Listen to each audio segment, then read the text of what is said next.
c'est bon de les tailler en pièces.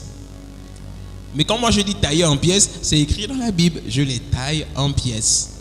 Mais je n'ai jamais vu feu à volonté, dégoupillons les grenades, tout ça. Je n'ai jamais vu ça, opération désert, tout ça. Je n'ai jamais vu ces choses-là dans la vie. Tout ça, c'est du marketing. Marketing spirituel. Tu n'as jamais entendu parler de cette science-là, le marketing spirituel. On vend les choses. Alors, si vous venez à ce programme ce soir, nous allons faire feu à volonté. Nous avons décrété opération coup de poing. Il y a des gens qui vont prendre des coups ce soir. Est-ce que tu es prêt?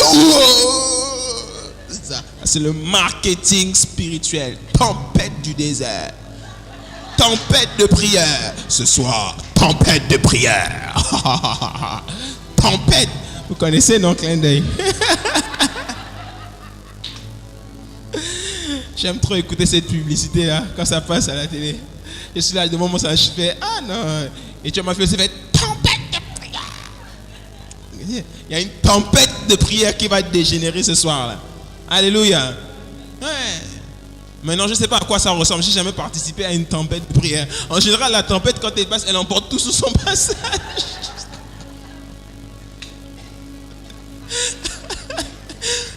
Donc, si vous êtes encore là, c'est que certainement, il n'y a pas eu de tempête. Parce que la tempête, elle ne vient pas de manière amicale en général. En général, quand il y a des tempêtes, on prévient aux gens, faut déserter la ville, faut partir, parce que la tempête, elle emporte tout sur son passage. Mais c'est vous qui allez créer les tempêtes. Ok.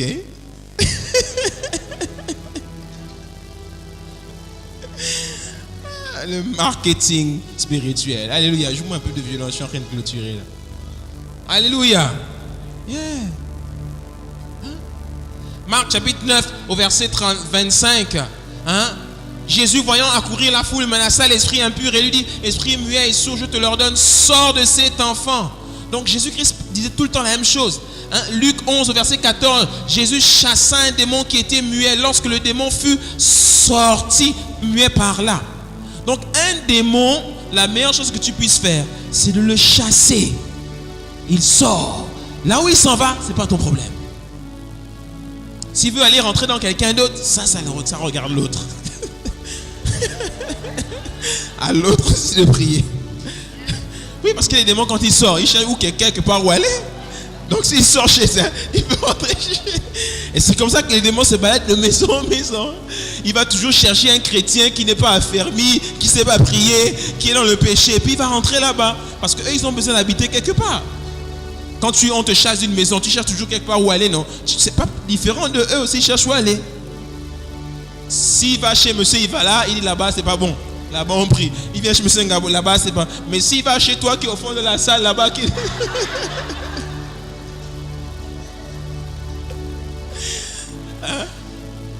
Toi qui pries pas là, toi qui joues avec ta vie là, s'il va rentrer chez toi. Oh. C'est comme ça que ça se passe dans le royaume des ténèbres. Alléluia. Le pasteur n'est pas bien. Donc les démons se baladent comme ça de demeure en demeure, de maison en maison, de quartier en quartier. Alléluia. Livre de Matthieu chapitre 12 au verset 43. Jésus-Christ dit: lorsque l'esprit impur est sorti d'un homme, il va par des lieux arides. Et en fait, si tu veux savoir où est-ce qu'il va quand il n'a pas trouvé de maison, c'est là qu'il va, dans les lieux arides. C'est là qu'il va. Cherchant du repos, il n'en trouve pas. Alors il dit: je retournerai dans ma maison d'où je suis sorti. Quand un démon entre, tu deviens sa maison. Il loue la maison avec Dieu. Parce que la Bible dit quoi? Livre de Corinthiens chapitre 6 au verset 19, que notre corps est le temple du Saint-Esprit. Et quand un démon vient habiter en toi, il loue et il paye des loyers. À qui? À Dieu. Comment Dieu peut encaisser des loyers de démons qui habitent dans quelqu'un?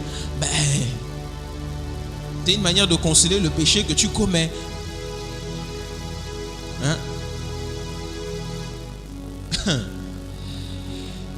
Il va, il la trouve balayée, etc. Il entre dans sa maison. Enfin, avant, il prend 7 autres copains plus méchants que lui et il entre dans la maison, s'y établissent et ils font la bamboula chez toi.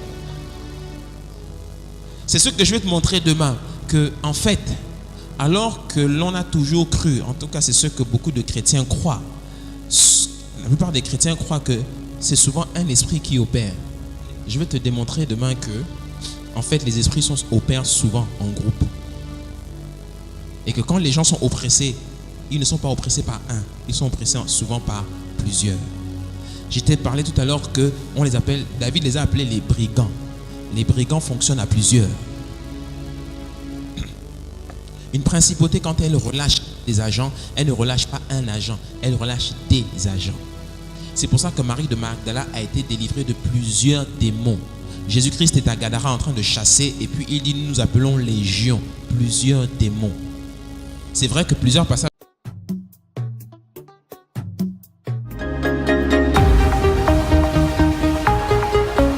Tu veux cette onction, tu vas être testé. Parce que même le Fils de Dieu a été testé. Tenté par Satan veut dire testé par Satan. La récompense, elle est que pour ceux qui excellent. Elle n'est pas pour ceux qui ont des vies en dents de scie. C'est pour ça que beaucoup de chrétiens n'opèrent pas dans le miraculeux et l'extraordinaire. Ceux qui sont constants avec Dieu, ce sont ceux-là qui opèrent dans l'onction. Dieu est créateur. Et Dieu crée d'abord par la foi. Il le voit dans son esprit, chaussures, les stylos, les montres, tout. Ce sont des gens qui ont pensé et qui l'ont créé. La question que Dieu vous pose, c'est, et toi, c'est quand que tu crées quelque chose qui est à toi?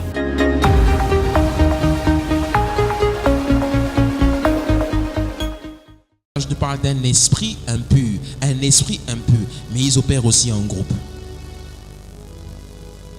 Alléluia. Tu fais la délivrance de quelqu'un, vous avez chassé un démon, la personne a assez roulé par terre, elle a vomi, tout ça, le démon est vraiment parti. Le lendemain, il y a encore un démon. Tu dis, oh, on vient, on chasse encore, devient une délivrance. Boum, boum, boum, boum, la personne rebelote, etc. Boum, 3 semaines encore plus tard, les mêmes problèmes. Mais c'est comment? Et finalement, il faut demander, bon, il y a combien? Il y en a plusieurs. Parce qu'il y en a quand ils ouvrent des portes. Parce qu'il y a des portes qui sont, on va dire, il y a le péché et le péché. Amen. Mais il y a des portes où le péché n'est pas si gravissime que ça. Et ça attire une petite catégorie de démons. Mais il y a des péchés qui sont si graves, qui viennent en meute. Et s'installent en meute. Alléluia. Parce que 1 Jean chapitre 3 verset 8 dit que celui qui pêche est du diable. Celui qui pêche parce qu'il est du diable, il s'associe au diable. Il est de la nature du diable. Et quand tu es de la nature du diable, eh bien, les gens qui sont de sa famille viennent s'installer chez toi. Ainsi, quand quelqu'un a péché et qu'il a ouvert cette porte, les démons viennent s'installer chez lui. Maintenant, il y a une catégorie de péchés. Je ne peux pas tous les citer. Mais il y a des actes qu'on ne pose pas. J'en ai évoqué 2 ou 3 dimanches, je crois. Il y a des actes qu'on ne pose pas. Et ce sont des actes, il y a des actes qu'on retrouve beaucoup chez les Africains. Et c'est pour ça que beaucoup d'Africains n'avancent pas. Parce qu'ils ouvrent des portes très larges qui donnent accès à l'ennemi. Il y en a beaucoup. Je vais t'en citer quelques-unes. Quelques portes qui conduisent à la captivité. Quelques actes que l'on pose qui conduisent à la captivité, qu'il ne faut surtout pas poser. Et je terminerai par ça. La première, c'est le blasphème contre le Saint-Esprit. Cette porte, quand tu l'ouvres, c'est un démon d'une certaine catégorie qui entre, qui s'appelle le fils du diable, le fils de Satan. Pourquoi? Parce que Jésus-Christ dit dans Matthieu 12, 30 que le blasphème contre l'esprit ne se fera point pardonner. Tout péché et tout blasphème sera pardonné aux hommes, mais le blasphème contre l'esprit ne sera point pardonné. Quiconque parlera contre le Fils de l'homme, il lui sera pardonné. Mais quiconque parlera contre le Saint-Esprit, il ne lui sera point pardonné. Donc, parler contre le Saint-Esprit, c'est quoi? Eh bien, parler contre le Saint-Esprit, c'est dire que ce que le Saint-Esprit a fait, c'est le diable en fait qui le fait. En fait, les honneurs que Dieu est censé recevoir, tu les donnes au diable. Quand tu fais ça, tu parles contre le Saint-Esprit, tu invites un démon qu'on appelle le fils de Satan, c'est-à-dire Satan lui-même, il vient et il s'installe dans ta vie. Et le blasphème du Saint-Esprit, c'est pour ça que Jésus-Christ dit que c'est un péché impardonnable. C'est le péché-là que Judas a commis quand il a livré le Messie. Et la Bible dit quoi? Que quand Jésus-Christ a trempé le pain, Jésus-Christ a donné à Judas, et la Bible dit que Satan entra en Judas. C'était fini. Le seul moyen de se délivrer de cette oppression, c'était le suicide. Et Judas s'est suicidé. Mais quand Satan est entré dans Judas, Judas ne savait même pas que Satan était entré. Puisque à la fin, Judas va dire, qu'est-ce que j'ai fait? J'ai livré le Messie. Est-ce que tu te rends compte que celui qui est venu délivrer l'humanité, c'est toi qui l'as livré en pâture? Jésus-Christ a dit, des scandales peuvent arriver, mais malheur à celui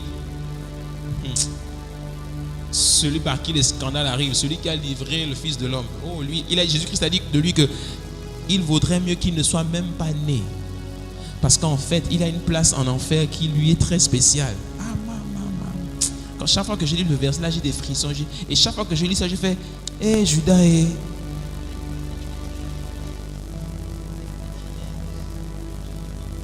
C'est vrai, hein, ça date depuis de 2000, 3000 ans. Mais tu dis, vraiment Judas. Judas est... Alléluia. Hein? Le deuxième acte qu'il ne faut surtout pas poser, c'est l'occultisme. Dis avec moi l'occultisme. Je reviens encore dessus tout à l'heure. Mais l'occultisme, tout ce qui touche au fétichisme, à la sorcellerie et à la magie, c'est extrêmement dangereux. C'est une porte qu'il ne faut pas toucher. Pourquoi? Parce que l'occultisme a cette particularité de donner un accès à des esprits qui viennent prendre quelque chose de très particulier. Ils viennent prendre ton esprit, ton âme, ton corps. Mais ils vont particulièrement s'attarder sur ton esprit. C'est pour ça que toute personne qui touche à la sorcellerie, au fétichisme, vous voyez même que leur cœur devient bizarre. La première chose que les esprits enlèvent chez quelqu'un qui touche à l'occultisme, c'est l'amour pour son prochain. C'est pour ça que toute personne qui touche à l'occultisme n'aime pas les gens.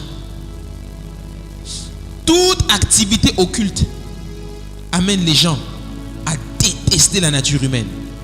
C'est pour ça qu'ils font des choses abominables. Ils arrivent même à tuer quelqu'un sans que cela leur fasse quelque chose. Ils ont perdu toute forme de sensibilité à l'humanité. Toute humanité part. Ils prennent la nature des démons. Alléluia.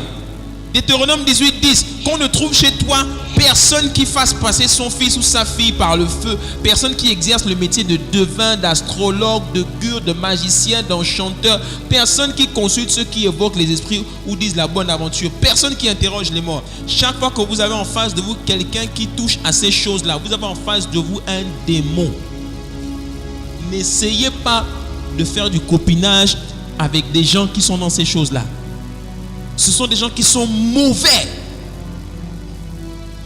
Et c'est compliqué d'amener au Seigneur des gens qui ont touché à ces choses-là. C'est pour ça que Dieu dit l'occultisme, il ne faut pas toucher à ça. Parce que c'est compliqué de sauver quelqu'un qui a touché à l'occultisme. Très.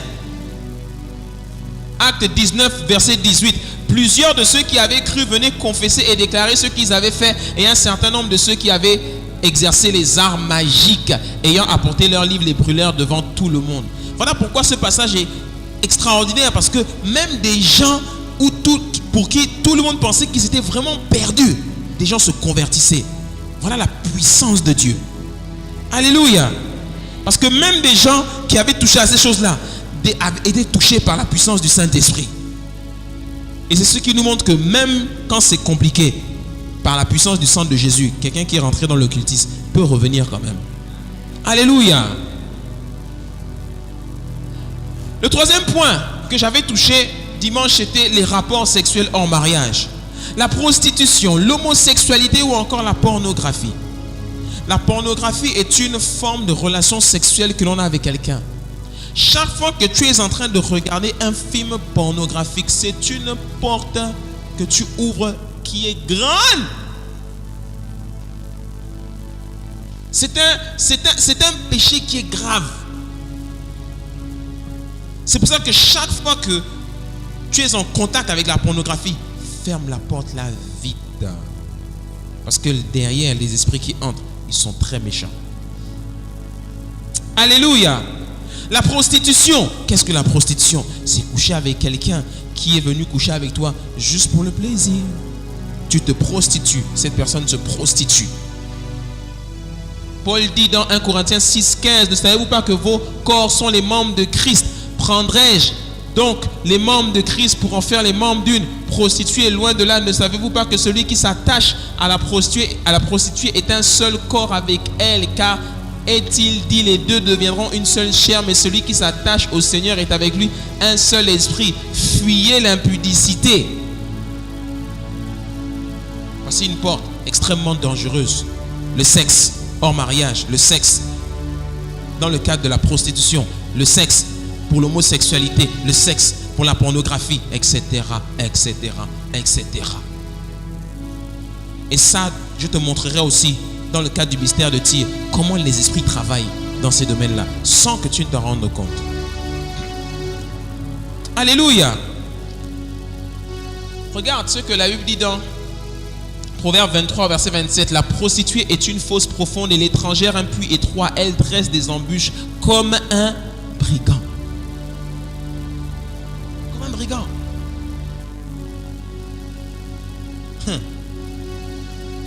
Une autre porte qu'il ne faut pas ouvrir, par laquelle l'alcool et la drogue. L'alcool est mauvais. Particulièrement quand tu en abuses. L'alcool, on peut en consommer si c'est consommé de manière correcte. Mais si tu ne sais pas consommer ça de manière correcte, il ne faut même pas essayer de toucher à ça. Parce que l'alcool ouvre une porte très dangereuse. Pire encore si c'est accompagné avec la drogue. Proverbe 23, verset 29. Pour qui s'écrit ton malheur et hélas? Qui se dispute sans cesse et se plaint sans arrêt? Qui reçoit des coups sans raison? Qui a la vue trouble? C'est l'homme qui s'attarde à boire du vin et essaie sans cesse de nouveaux mélanges d'alcool. Où est-ce qu'on trouve les mélanges d'alcool? Quand les gens vont par exemple dans les boîtes de nuit. Allez en boîte, allez. Là tu me mets la vodka, là tu mets le whisky. Et puis tu vois les mélanges là. On te fait tout là. Le barracuda, la tequila, toutes ces choses. On trouve maintenant des noms marketing là. Et puis on mélange maintenant les alcools là. Et puis les gens boivent ça. Ne sois pas tenté par la belle couleur du vin qui pétille dans la coupe. Il coule agréablement dans le gosier, mais finalement il est comme une morsure de serpent, comme le poison d'un reptile venimeux. Tes yeux auront des visions, ton esprit et tes paroles deviendront confus. Tu te croiras en pleine mer. Où ça? Chez le diable, mon ami. Balancé au sommet du mât d'un navire, tu te diras, j'ai dû être blessé et battu sans avoir mal, et sans me rendre compte, pourvu que je me réveille bientôt pour redemander à boire. Les peinteurs, vous ouvrez des portes à des démons sans précédent. Alléluia. Les chants, est-ce que vous pouvez monter s'il vous plaît? L'alcool est mauvais.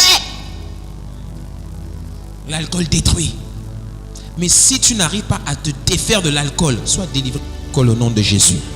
Si tu n'arrives pas à te défaire de l'alcool, tu viens, on va prier pour toi. Et je t'assure qu'après qu'on ait prié pour toi, le démon là, il va sortir. Ce démon qui t'amène sans cesse dans les bars, ce démon qui t'amène sans cesse à faire des mélanges, à consommer l'alcool, à te rendre ivrogne, ce démon là, il part au nom de Jésus, mon ami.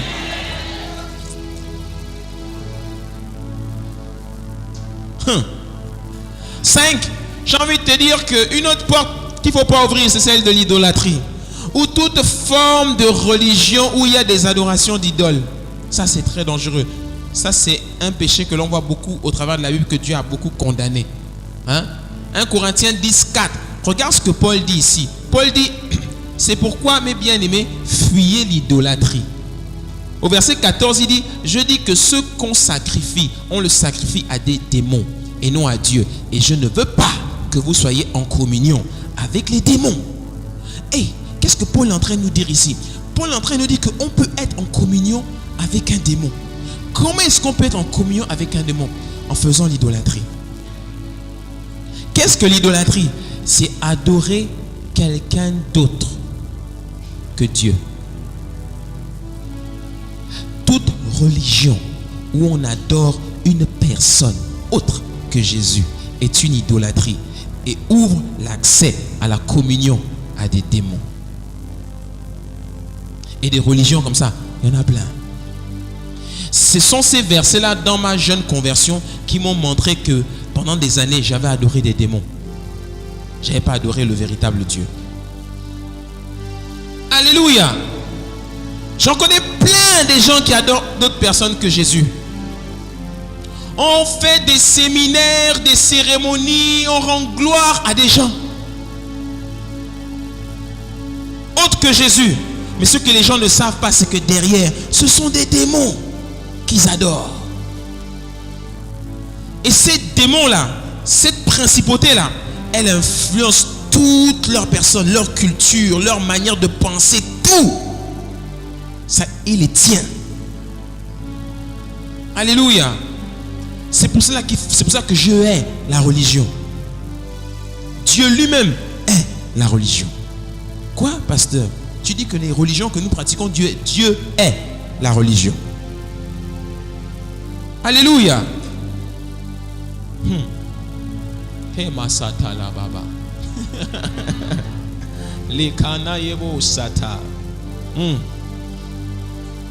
Le Saint-Esprit est là. Il est là parmi nous. Il agit puissamment pour la gloire de nous. Vous avez vu, la lumière revient. Le Saint-Esprit est Kamasata Yebosai. Il agit pour la gloire. Je ne veux pas que vous soyez en communion avec eux. Alléluia. C'est avec Jésus qu'il faut être en communion. Et l'avant-dernier point, c'est toute forme de pratique et de méditation autre que celle que la Bible recommande. J'ai sélectionné ici le yoga ou toute forme de méditation transcendantale. Pourquoi? La Bible dit dans Josué 1:8 que ce livre de la loi ne s'éloigne point de ta bouche, médite-le jour et nuit pour agir fidèlement selon tout ce qui est écrit. C'est alors que tu auras du succès, c'est alors que tu réussiras dans toutes tes entreprises. Toute forme de méditation autre que celle de la Bible est une méditation qui ouvre la porte à des démons. Pasteur, là, on n'est pas d'accord du tout avec toi. Je suis désolé. Moi, je ne fais qu'annoncer ce que mon Dieu m'a dit de dire. Toute méditation autre que celle qu'on appelle la parole de Dieu, la Bible, est une porte qui donne l'accès à des esprits mauvais.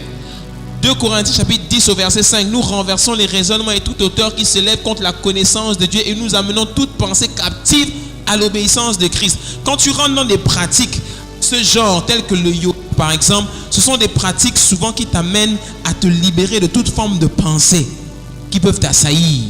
Vite les pensées, vite ceci, vite cela, enlève cela, détache-toi de ci, détache-toi de ça. Ce sont des mauvaises choses parce que ça donne accès à des démons.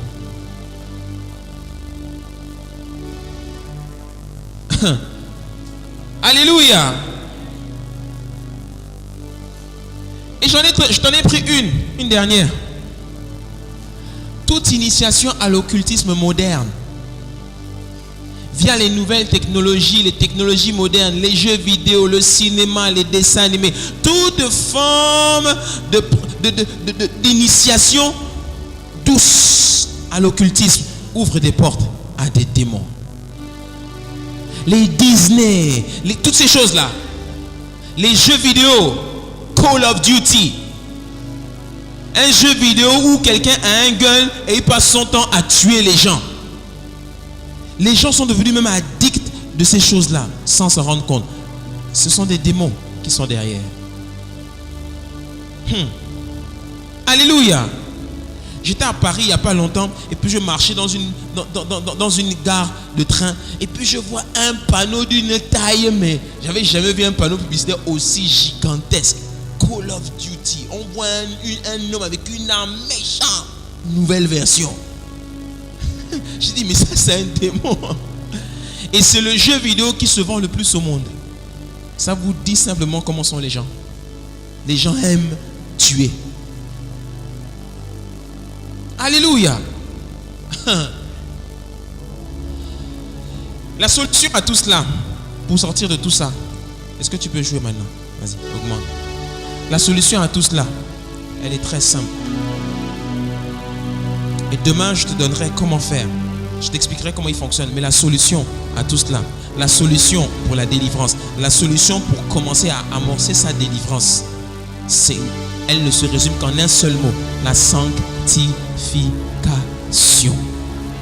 Rien d'autre. C'est pour ça que Paul dit dans 1 Thessaloniciens que ce que Dieu veut pour vous, c'est votre sanctification. Parce que dès que quelqu'un choisit de donner son cœur à Jésus-Christ et commence à se sanctifier, il est en train d'activer quelque chose en lui qui s'appelle le feu de Dieu. Parce que le feu de Dieu ne commence pas à brûler sur des feuilles mouillées. Le feu de Dieu commence à brûler sur des braises qui sont sèches, des braises qui sont pures pour allumer un feu. Alléluia. Et dès que quelqu'un commence à se sanctifier, même s'il n'a pas encore prié, mais le feu de Dieu commence à s'allumer. Et quand le feu commence à s'allumer, s'il y a un démon qui est caché, comme la vipère qui était cachée,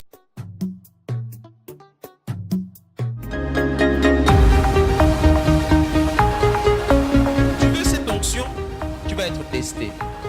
Parce que même le Fils de Dieu a été testé. Tenté par Satan veut dire testé par Satan.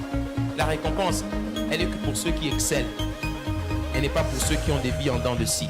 C'est pour ça que beaucoup de chrétiens n'opèrent pas dans le miraculeux et l'extraordinaire. Ceux qui sont constants avec Dieu, ce sont ceux-là qui opèrent dans l'onction. Dieu est créateur. Et Dieu crée d'abord par la foi. Il le voit dans son esprit, les chaussures, les stylos, les montres, tout. Ce sont des gens qui ont pensé et qui l'ont créé. La question que Dieu vous pose, c'est: et toi? C'est quand que tu crées quelque chose qui est à toi?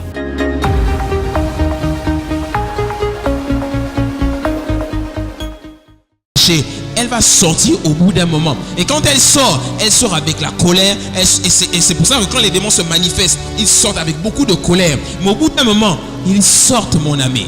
Alléluia.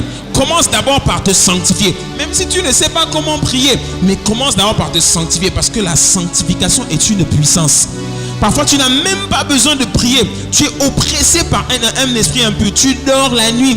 Cet esprit t'oppresse. Tu fais toutes sortes de prières et cet esprit ne part pas. Tu te réveilles la nuit et puis le lit est mouillé. Tu te réveilles la nuit et puis tu as vu des choses bizarres, etc.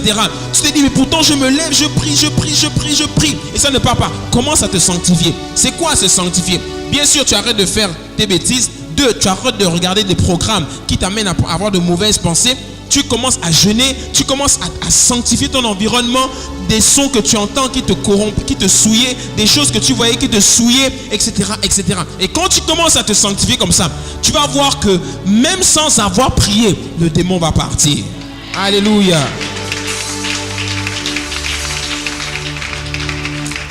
Est-ce que tu peux te tenir debout avec moi? Nous allons prier.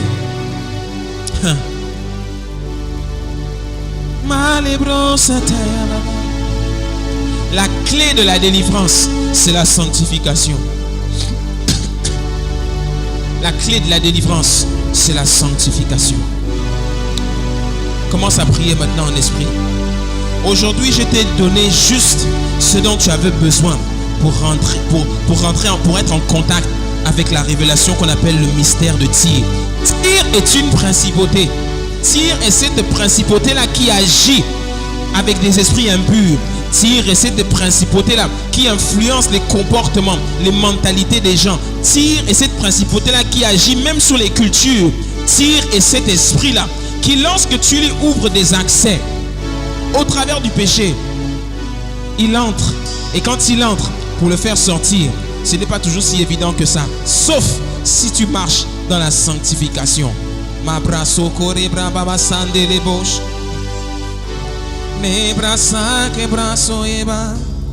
Est-ce que quelqu'un peut prier avec moi maintenant et commencer à dire au nom de Jésus: tout esprit impur, tout esprit qui était venu souiller mon être, tout esprit qui était venu souiller ma vie, tout esprit qui me dérangeait, j'appelle maintenant un feu à s'allumer en moi. Qu'il y ait un feu qui s'allume dans mon corps, qu'il y ait un feu qui s'allume dans mon être, qu'il y ait un feu qui s'allume dans mon sein, qu'il y ait un feu qui s'allume dans chacun de mes organes. Si c'était une maladie qui t'oppressait, au nom puissant de Jésus-Christ de Nazareth, qu'il y ait un feu maintenant qui s'allume. Au nom puissant de Jésus. Kamaseya baba. Kibrasande de bouche. Yekababa. Librasanda yababa. Qu'il y ait un feu qui s'allume à partir de ce soir. Un feu qui s'allume. Un feu qui provoque la chute de tir. Un feu qui chasse toute forme d'esprit mauvais. Qu'il sorte au nom puissant de Jésus. Kalamasete. Libraso kamama. Marebros. Ike mamaye. Makate yaba. Mabrase yabaye. Oh, makata ebo. Ye babaha. Mabrase terebos. Kera mamaha nerebosha. Prie, élève avec moi à la voix. Prends possession de la révélation. Quand tu entreras chez toi, quand tu rentreras chez toi, la révélation doit t'imprégner. Tu ne dois pas juste comprendre la révélation. Elle doit t'imprégner, elle doit te saisir du sommet de la tête jusqu'à la plante des pieds. Par la puissance de la révélation de sa parole, la Bible déclare dans Marc 5, 19 que les démons étaient chassés. Il y avait toutes sortes de guérisons parce qu'il y avait un réma qui avait été activé. Je prie au nom de Jésus qu'il y ait maintenant des rémas qui s'activent dans ta vie au nom de Jésus et que tout esprit impur soit chassé loin au nom de Jésus. Hiram a menti. Le roi de Tyr ne sera plus associé à toi. Toute fréquentation, toute personne autour de toi qui t'a mené à être souillé, qu'elle sorte au nom de Jésus, qu'elle s'éloigne de toi. Toute forme de blocage qui t'avait amené à t'associer, à te lier, à faire des alliances avec des esprits mauvais. Au nom puissant de Jésus, je déclare et décrète. Tyr va chuter. Macarebro. Yeah. Makeya. Yeah. Tyr va chuter. Oh, Tyr va chuter. Aujourd'hui, Tyr va chuter. Oh, Tyr va chuter. Tyr va chuter. Makate, Tyr va chuter. Tyr va chuter. Tyr va chuter. Prie, prie. Tyr va chuter. Je prie au nom de Jésus que tout esprit au nom de Jésus soit qu'il y ait un feu maintenant qui s'allume et que toute forme de blocage, toute forme d'oppression cesse au nom de Jésus. Tyr doit chuter. Tu dois être libéré de cette oppression. Tu dois être libéré de cette oppression. Si c'est une maladie, tu dois être libéré au nom de Jésus. Tyr va chuter. Tyr va chuter. Cabracete les bouches. Toute forme d'oppression.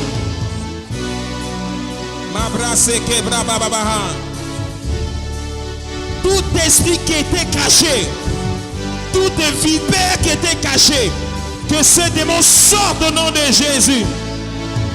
Tyr va chuter. Kamasetebo. Makeya baba. Lamasedelebo shata. Je parle à toute forme d'esprit qui s'était caché, tout esprit malin sort. Toute forme de forteresse qui avait été dressée afin de stopper la progression, qu'elle soit renversée au nom de Jésus. Que Tyr chute, que les murs de Tyr tremblent, que les forteresses de Tyr qui te tenaient captif soient maintenant renversées au nom puissant de Jésus. Cabra sotolo quebra, les cabababahan de débauche. Oh, et Tyr va chuter. Tyr va chuter. Alléluia. Est-ce qu'on peut acclamer le Seigneur bien fort? Kabrasande les bouches. Les kabababa c'était. Kora mama se ya baba. Kabrasete les bouches. Répète cela après moi. Père céleste, au nom de Jésus, j'ai entendu ta parole sur le mystère de Tyr. Accorde-moi la grâce de me sanctifier, car la sanctification allume un feu en moi, un feu divin, un feu pur, un feu qui purifie toute souillure dans mon sein, dans mon corps, dans mes organes, dans mon âme et mon esprit. Que ton feu, Seigneur, me consume du sommet de la tête jusqu'à la plante des pieds. Tout démon qui s'était immiscé, introduit dans ma vie, dans mon être, dans mon cœur, dans mon corps, mon cerveau, mon corps, au nom de Jésus, qu'il soit délogé. Au nom de Jésus, que les murs de Tyr se mettent à trembler et que toute oppression démoniaque cesse maintenant au nom de Jésus. Aujourd'hui, je déclare et décrète que c'est le jour de la délivrance. C'est le jour de la délivrance. C'est le jour de la délivrance. Au nom de Jésus. Tyr, tu vas chuter dans ma vie. Et tous tes démons seront exposés à la lumière de Jésus-Christ. Je le déclare et je le décrète par la puissance du sang de Jésus qui me sanctifie, qui me lave et qui me purifie de tout péché. Au nom de Jésus, merci pour ton feu qui ne s'éteigne pas jusqu'à la fin de la semaine et à jamais. Au nom de Jésus, que quelqu'un dise Amen. Amen. Amen. J'espère que vous avez passé un excellent moment dans la présence de Dieu en regardant ce message, qu'il vous a édifié et qu'il vous a permis de vous rapprocher encore un peu plus de notre Seigneur Jésus-Christ. Si vous voulez vous procurer cet enseignement, eh bien vous pouvez nous contacter par téléphone, par email ou bien tout simplement vous rendre sur notre site internet www.lamaisondubâtisseur.com. Mais avant de nous séparer, je voudrais vous inviter à prendre la décision la plus importante de votre vie, celle d'accepter Jésus-Christ comme votre Seigneur et votre Sauveur. Et pour cela, je vous invite à faire cette prière avec moi. Seigneur Jésus, me voici devant toi. Je te demande pardon pour mes fautes et mes péchés.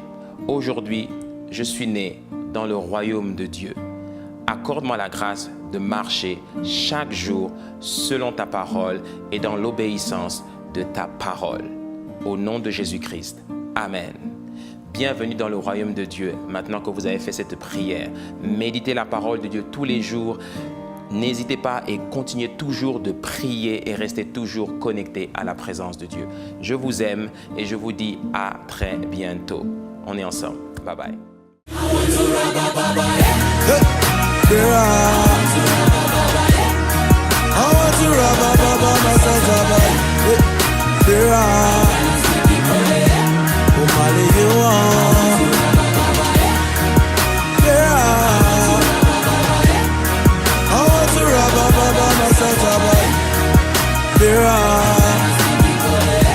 Kumali you